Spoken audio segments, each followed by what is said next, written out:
playing with power.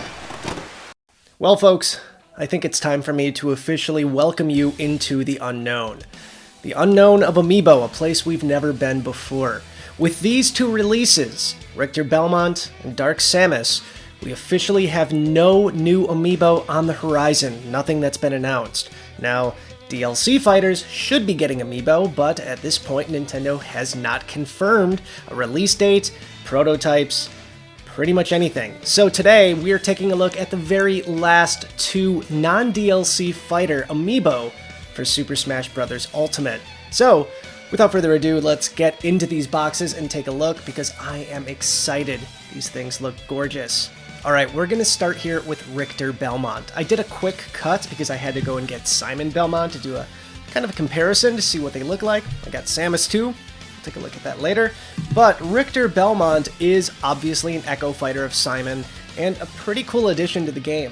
I am excited on this one for a lot of reasons. I think one of the biggest reasons is his face looks amazing.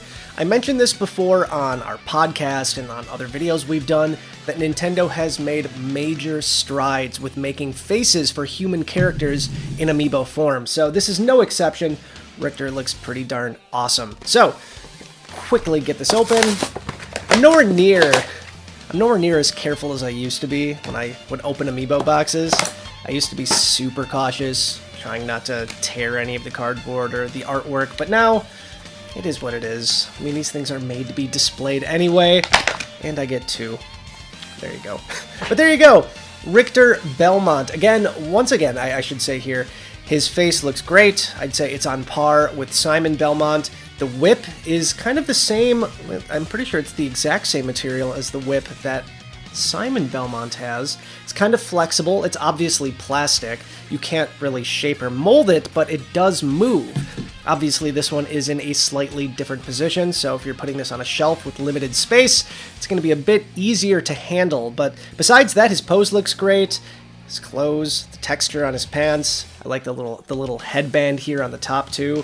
Everything about this looks exactly how you would imagine it should. And side by side with Simon, yeah, I mean, if you're a Castlevania fan, you are probably going to be freaking out because these are probably the two best toys from Castlevania that's not like a statue or something that you can buy right now.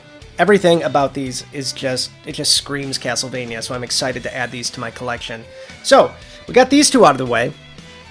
Let's take a look at Dark Samus. Now, Dark Samus is one of the coolest ones because it's not touching the base at all.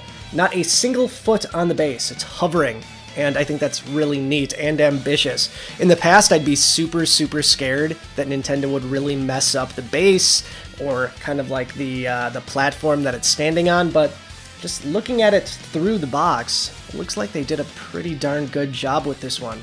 So, let's get this one out. You know, I'm trying to think now, is this the only Amiibo that is actually, like, hovering off of the base? Oh, man. Now I gotta think. Is there any other Amiibo, like, jumping in the air? I mean, Captain Falcon has an entire foot in the air, but I don't think that counts. Alright! Oh, man, this one is really stuck in there. Okay. There we go. So, like I said before, this one is hovering off of the base, and Nintendo did a good job with kind of the platform that it's standing on.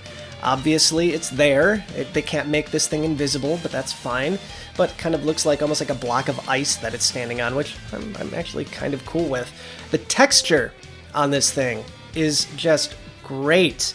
Everything, it's difficult to kind of describe it unless you have this thing in your hands, but there is texture all over this thing, and it just feels absolutely fantastic. And when you compare it to the standard Samus, I think they really made a conscious effort to make these things pretty much the same size. So if they're going to be like standing next to each other on your shelf, which they're going to for me, it's going to look pretty good. But yeah, I mean, they could have probably made this one bigger and got away with it. A lot of the other figures, like if you look at the Belmonts, they're bigger human-type figures, but this one is definitely slim, and it's made to look just like the existing Samus amiibo. Not a lot more to say about it. I like the color. I think they did a great job with the paint. The visor looks fantastic, and like I said, the texture, I think, is really where this thing is at. So we'll do a quick comparison here. with the original Samus amiibo. But there we go. That is the entire non-DLC lineup of Super Smash Bros. Ultimate amiibo. We made it! Like I said before, we are officially into the unknown. We have no idea what's coming next. We have no idea when and or if DLC Fighter amiibo is coming. I would assume it is, like I said before. But part of me still worries that because amiibo's popularity has, I mean, for lack of a better word, just nosedived. Not completely, but at least to some extent, Nintendo might rethink their amiibo approach with the upcoming 11 DLC Fighter amiibo. So, who knows? Hopefully there is a Nintendo Direct coming soon to lay that theory to rest. But until then, this is what we got, and it was a pleasure unboxing almost every single amiibo with you over the last 5 years. I hope to be back very, very soon as Nintendo announces more. But until then, stay wired in. Bye, guys.